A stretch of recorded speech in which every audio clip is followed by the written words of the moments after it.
when we were born, we don't really know where we came from, because we don't remember. And we think when we die, that's just going to be that.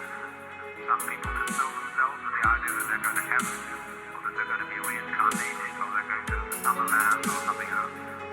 People don't really believe that. But for most people, it's plausible. The real thing that haunts them is that when they die, they go to sleep and never going to wake up.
Бонусом у нас после стрима послушать интересное интервью.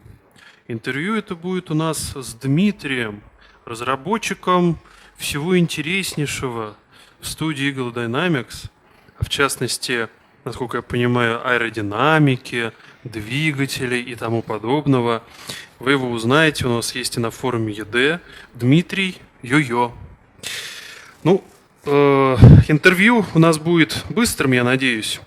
Задам всего несколько вопросов, ну и в частности, так как у нас была тема Ил-39, собственно, какой объем информации использовался по самолету Ил-39?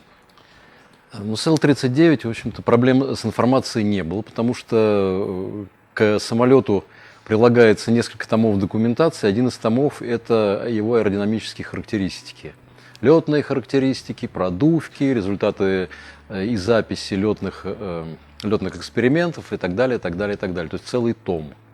Поэтому задача была только в том, чтобы систематизировать эти данные, которые там есть, и качественно их использовать. То есть настроить модель в полном соответствии с этими кривыми, какими там были. И в этом отношении как раз проблем не было. И поэтому все характеристики модели, они такими, в общем-то, и получились, что летчики ее сразу стали узнавать, или почти сразу. Может быть, трудности какие-то были? Трудностей, вот с обычной моделью, наверное, трудностей не было, хотя какие-то были досадные ошибки, которые потом приходилось уже отыскивать и исправлять. Вот. И, в общем-то, кто, по-моему, использовал бету, те эти ошибки видели, и видели, как они исправляются. Но это была, в общем, досадная ошибка, просто не принципиальная. А так, после того, как все данные мы зашили в модель, скажем так, то самолет получился практически сразу. То есть вот у нас сегодня то, что мы показали зрителям, летающий самолет ЗТА, было сказано, что аэродинамика фактически сделана, то есть вот мы его увидим скоро летающим, как положено, как реальный прототип. Да, там только ZT, насколько я помню, отличается немножко развесовками, центровками. То есть вот то, что была модель 39C, вот, там пришлось немножко изменить развесовки. То есть, получается, срывные режимы и штопор на этом самолете тоже реализованы будут? Да, конечно. Причем, как во всех наших моделях, они реализованы не скриптами, как это, в общем-то, уже много раз и давно уже говорилось. Это все вот общая модель, как она дает вот это самое срывное движение. Вот. Единственное, что это движение должно быть... Это, пожалуй, львиная доля времени уходит на настройку именно этих режимов, потому что это близко к искусству их настраивать, потому Понятно, что да. Если настраивать, допустим, по кривым каким-то параметры самой летной модели, это достаточно просто инженерное ремесло. вот, то настраивать штопоры, срывные режимы, это уже граничит с искусством. Ну вот, например, по штопору, то есть самолет что, умеет и отрицательный штопор, то есть как бы перевернутый режим, да? Да. То есть у него какие-то есть особенности ввода-вывода, то есть, Особенности может быть, у него расскажете? есть, да, особенности у него есть. То есть, с одной стороны, это самолет, который на срыве не очень активно опускает крыло, он не должен самопроизвольно сваливаться, если его держат, то есть он при классическом таком сваливании он должен парашютировать и не иметь тенденцию к сваливанию на крыло, то, будучи введенный в штопор, он все-таки должен штопорить, вот, вертеться. Поэтому вот эта вот как раз зыбкая грань между отсутствием тенденции к авторотации и последующей же авторотации во время штопора, это вот как раз потребовало достаточного времени, чтобы эту тонкую грань как раз нащупать и найти. Понятно. Очень интересно будет посмотреть, когда выйдет патч. Может быть, Это не патч, это, в общем-то, сейчас уже есть. Это штопор уже настроен, мы его уже не трогаем очень долго. То есть та модель, конечно, та модель, которая уже сейчас, она уже настроена по штопору, ее облетывали многие летчики, которые в реале летают на Л-39. То есть все-таки обратная связь с летчиками есть? Нет, такие вещи это обязательно, потому что эти вещи, хотя бывает и запись штопора, да, но запись штопора, сделанная в процессе летного эксперимента, не всегда наглядна. Понятно. А человек, который, в принципе, самолет должен быть узнаваем. И То есть узнать его может просто только говорит, человек, это который вот на нем этот штопорил, самолет, да, вот он да. так штопорит. Да. То есть вот короткопериодическое движение, оно процентов, наверное, на 80, ну не знаю, может быть на 70 или на 60, но это именно отзывы пилотов обязательно, потому что это вот как раз тяжело передать формулами и число графиками. летчиков спрашивать не буду, но тем не менее. А вот может быть, из прошлых наработок в этом самолете что-то использовалось? То есть есть ли такие вещи? Да, из прошлых наработок там использовался двигатель, потому что после того, как был разработан двигатель для А-10, двухконтурный двигатель с большой степенью двухконтурности, так сказать, по инерции и с использованием этих же наработок, поскольку была хорошая книжка по АИ-25, двигателю, который стоит на самолетах Як-40, стоит на его немножко форсированная версия, стоит на Л-39, вот, то, соответственно, по инерции сразу после того, как был разработан двигатель для А-10,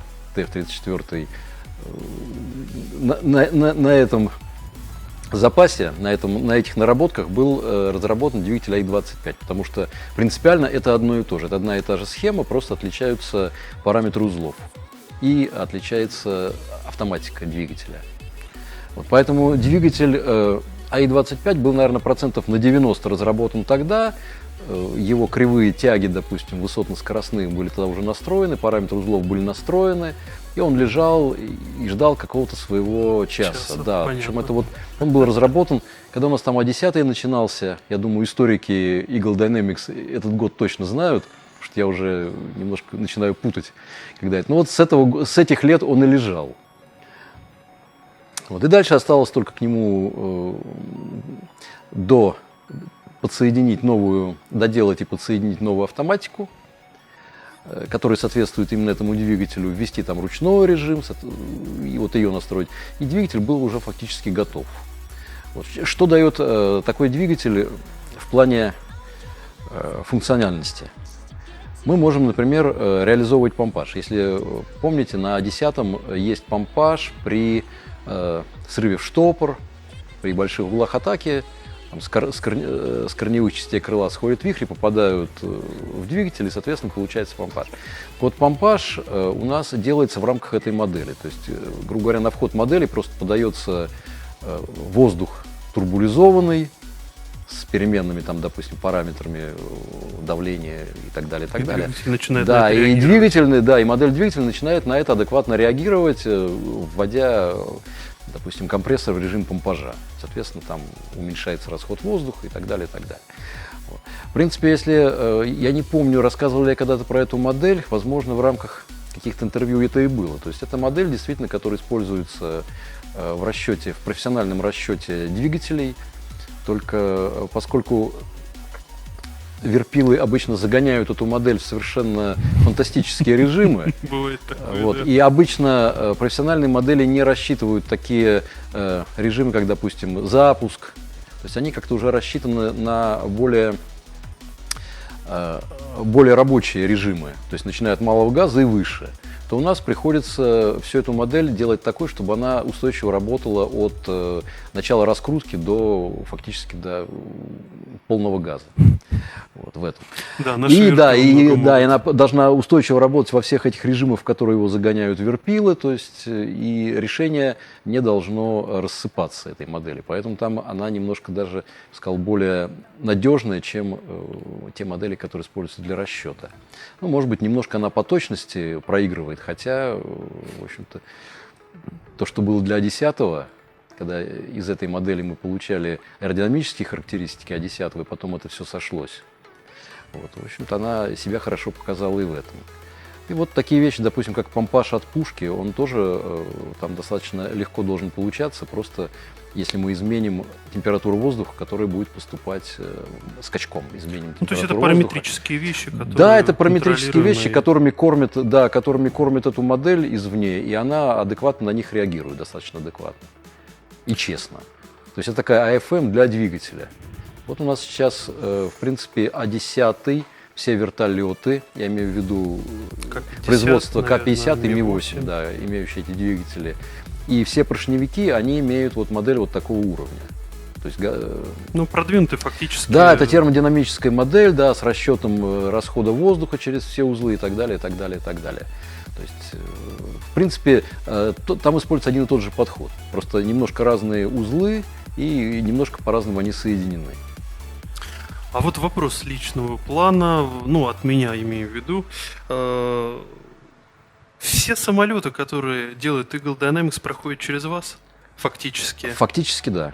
То есть, независимо от того, или все-таки сторонняя контора, она сторонняя контора и делает свой самолет, и к вам этого отношения Нет, не если имеет? сторонняя контора делает, допустим, Белсинтек, да, то самолет через меня не проходит.